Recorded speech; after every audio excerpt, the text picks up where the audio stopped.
বৈষম্যবিরোধী ছাত্র আন্দোলনে অংশগ্রহণ করেছিল সকল ধর্মের মানুষেরা। কারণ ফ্যাসিবাদ ক্ষতিগ্রস্ত করেছিল বাংলাদেশের সকল ধর্মের মানুষকে। গণ অভ্যুত্থানে তারুণ্যের যে শক্তির উত্থান হয়েছে, সেই শক্তিকে কাজে লাগিয়ে একটি নতুন বাংলাদেশ গঠনের জন্য জাতীয় নাগরিক পার্টি কাজ করে যাচ্ছে।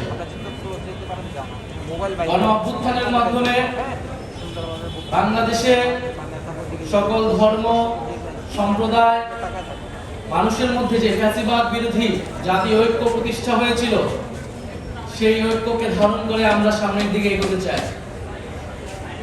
বৈষম্যবিরোধী ছাত্র আন্দোলনে অংশগ্রহণ করেছিল সকল ধর্মের মানুষেরা। কারণ ফ্যাসিবাদ ক্ষতিগ্রস্ত করেছিল বাংলাদেশের সকল ধর্মের মানুষকে।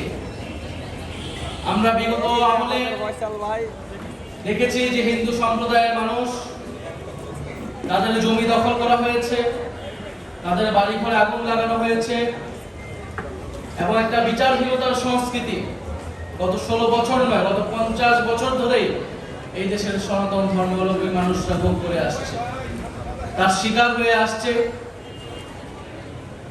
এবং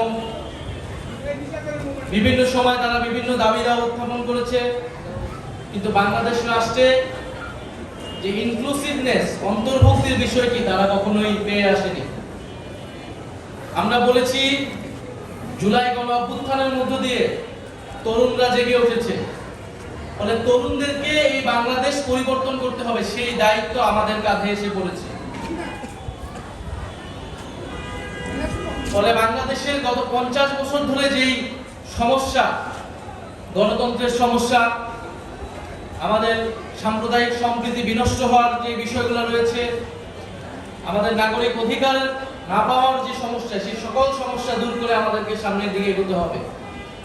আমরা মনে করি আমরা যখন রাষ্ট্র গঠন করি, রাষ্ট্রের দায়িত্বে যখন আমরা থাকব, তখন সকলকে সমান নাগরিক, সহ নাগরিক হিসেবে আমাদেরকে ট্রিট করতে হবে।